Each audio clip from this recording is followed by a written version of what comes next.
congratulations! You're the newest Club Pen Ambassador. You're the newest one. How does it feel? Thank you so much. It's amazing. And syempre, sobrang saya ko ngayon that I'm here with all of you today here. And you've released many singles. Your latest track, what's that about? Yes, well this one is called Sad Girl Anthem, the one I just performed. But my newest single is actually called Bida.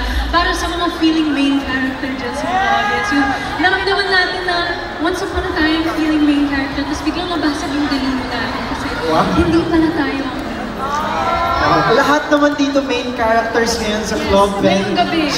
Jada, what is your favorite of the latest collection? I would say yung mga crop top, syempre. Nandun ako, because I've always been a crop top girly. So, yeah. Okay.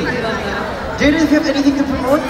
Yes, guys. So, syempre, yung pinaka-newest single ko, ang title nun, sabi ko lang ay Bida. Sana i-stream niyo yun sa lahat ng mga streaming platforms and ang aking album na Sad Girl Hours. And sana i-follow niyo ako sa social media at Jada on Instagram, Jada Manzano on X, and of course yung TikTok on Jedi Jada. Thank you guys so much! Alright, ladies and gentlemen, let's give it up for Jada!